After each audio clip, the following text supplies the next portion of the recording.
let's bring you this conversation now. The National Lotteries Commission continues to stand by its decision to recommend and indeed advise the minister responsible that Sizekhaya Holdings as the new contractor, despite concerns raised by other bidders. The NLC says it did everything it needed to do to ensure a suitable and competent company is appointed for the multi-billion rand contract.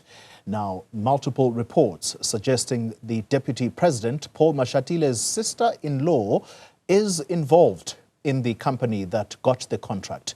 The NLC board chairperson is Professor Barney Pityana, who talks to us from Gqeberha this evening. Prof, good evening to you. Thank you very much for your time. Good evening to your listeners. Thank you for having me. Thanks indeed for making time for us. Professor, I'd like for us to begin this conversation almost a step-by-step guide of what the NLC does in relation to the advice it gives to the minister responsible for the National Lottery. And so I begin tonight with the question that seeks to find out from you what the law says about politically exposed persons in relation to them bidding for a national lottery's license. Oli, thank you very much for raising that question, and I shall try my best to clarify what actually the issues are. It's important for me to say, first of all, that we are aware of the reports that you are referring to. And to that extent, at the Parliamentary Portfolio Committee meeting, the Minister of Trade and Industry and the National Lotteries Commission made an undertaking that in the light of the reports that have emerged that we had not been aware of until that moment, the matter will be investigated, and in fact, a forensic investigation is underway at the moment. Secondly, just in case this is the confusion, there are previous bidders or applicants who are seeking, one of them at least is seeking a review, others are joining in with the courts. And we accepted, we've said this all along, that is the route to take and the only way in which the minister can alter the decision once the decision has been made and published is by the courts. Because if the minister were to rescind the application is made, all he is doing, he is attracting, by implication, litigation against whatever decision he comes to. Yeah. The role of the National Lotteries Commission, though, coming to your question, is to advise the minister in general on all matters relating to the lottery. But secondly, is to advise the minister more specifically regarding the applications for the operator of the National Lottery. And both of those scenarios are being placed before us in the Act. What we do as a National Lottery, we make all the preparations that are necessary.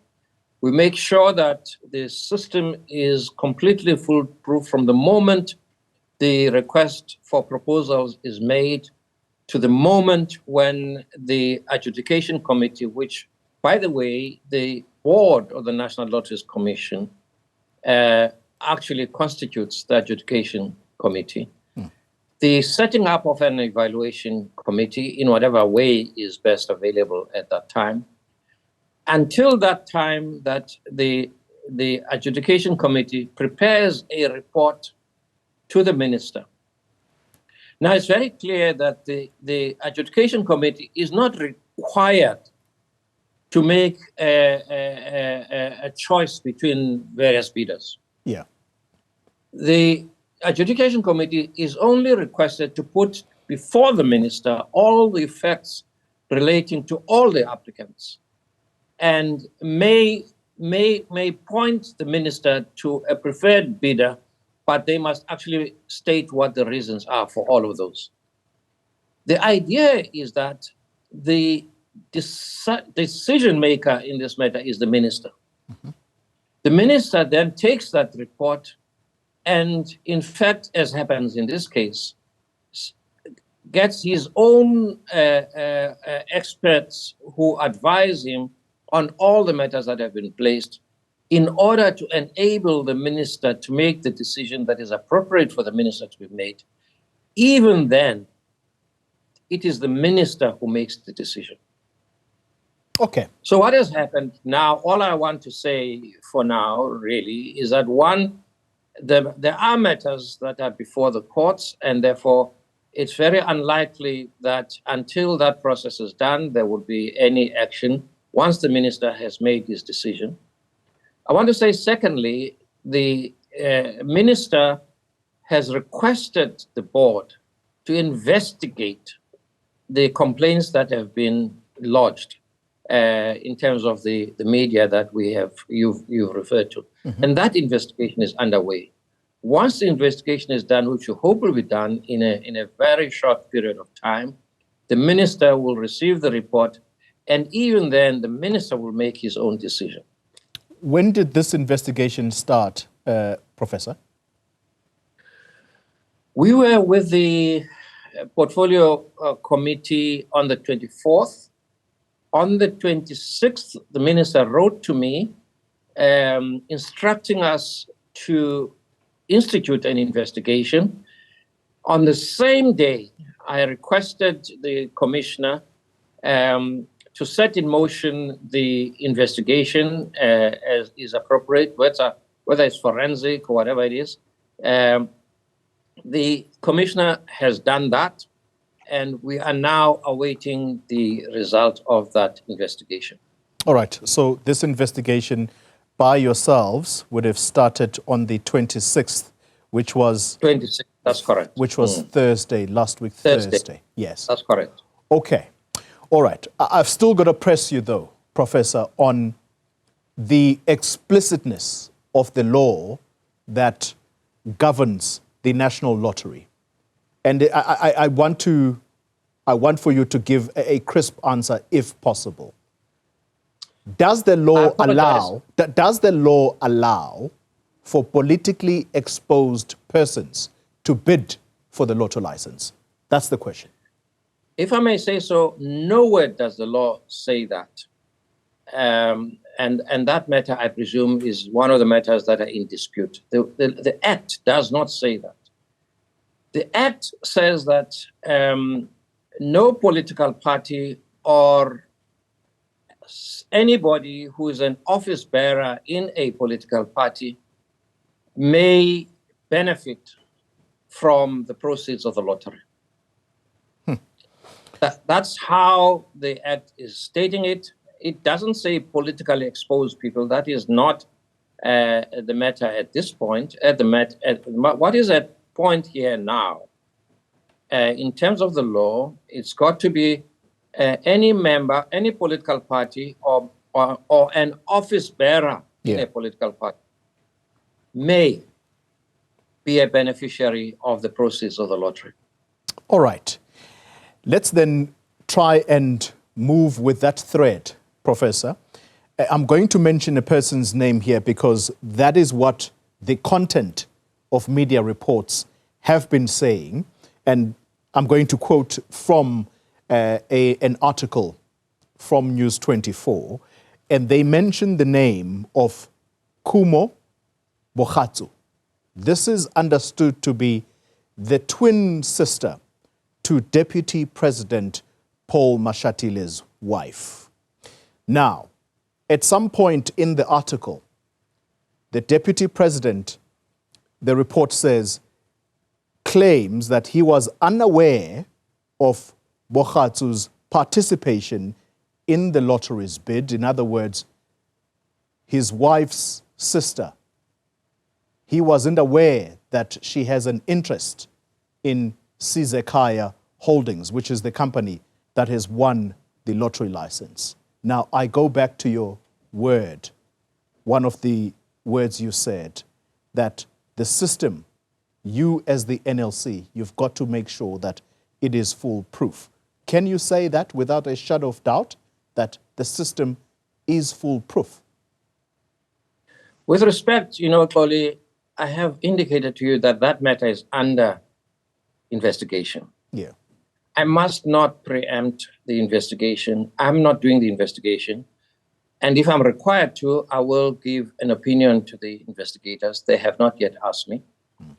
I cannot discuss that matter that is under investigation in your show.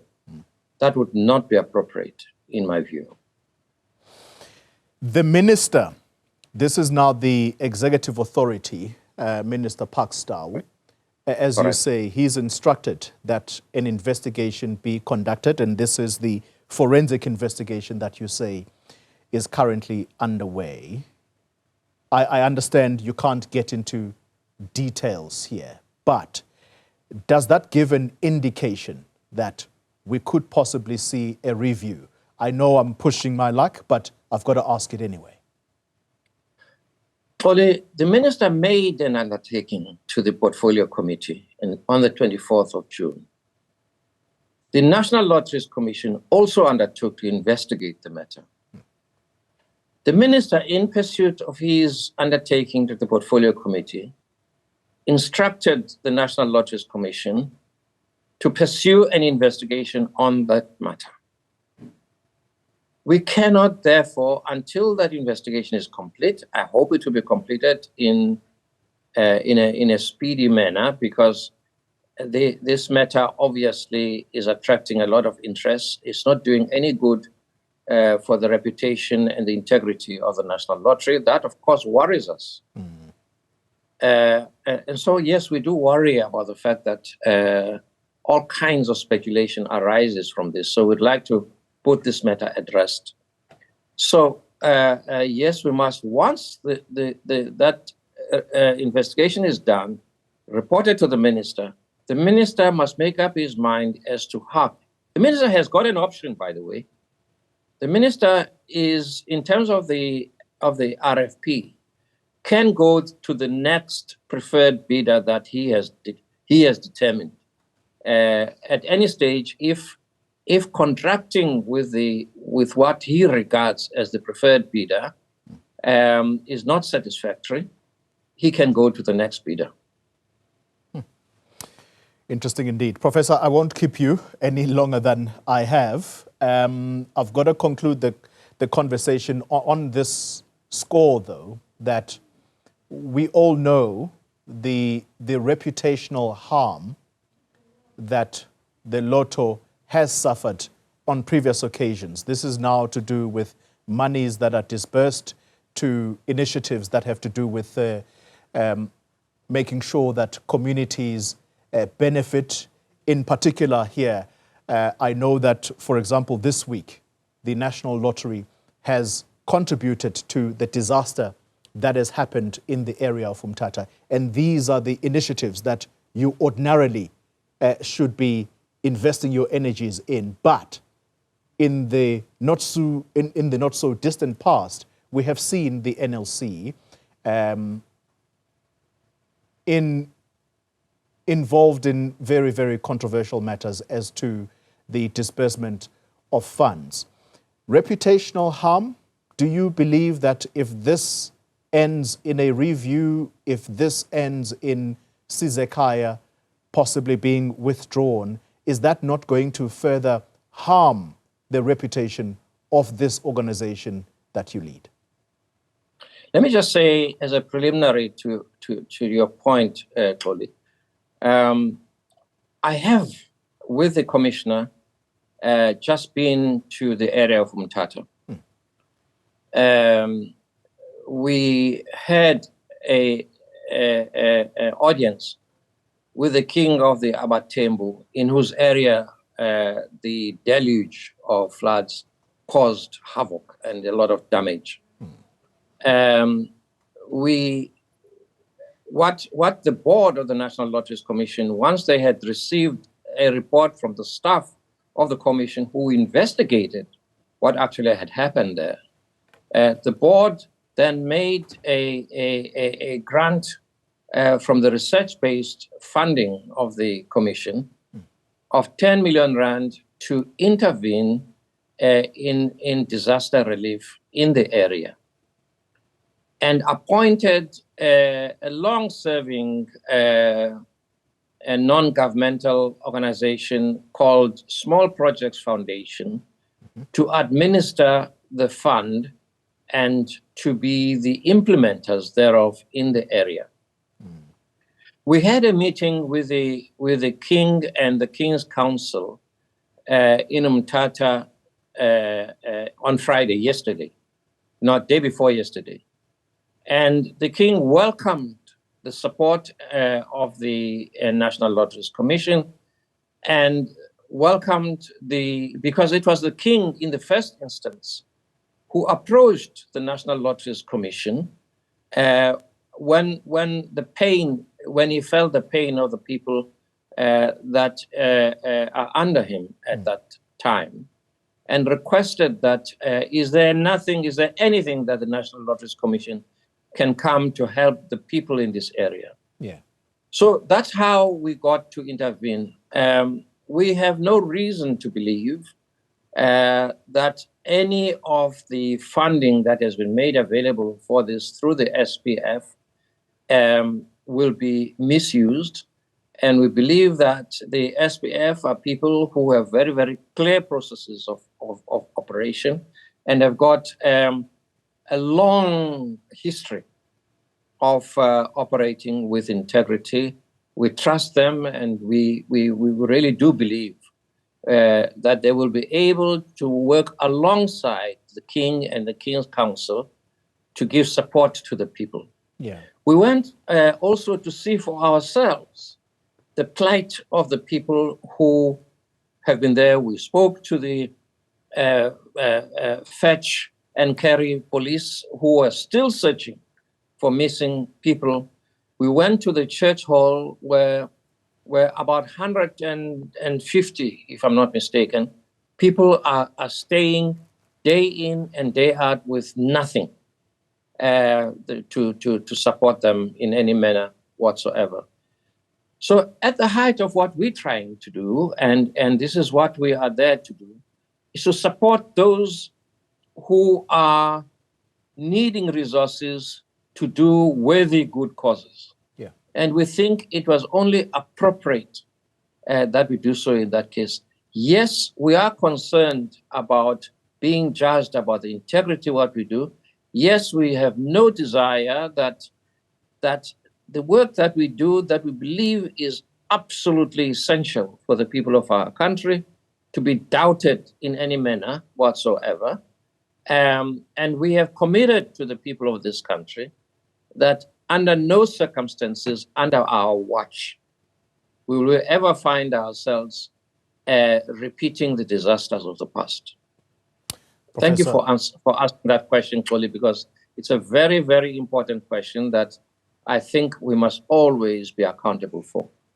And I truly appreciate your time, Professor, and the honesty that I think you have sought to answer that question. Thank you very much for your time, and thanks indeed for that particular contribution. I'm sure it will be welcome relief to the disaster victims in Umtata. 10 million rand being made available to the victims of the floods in Umtata.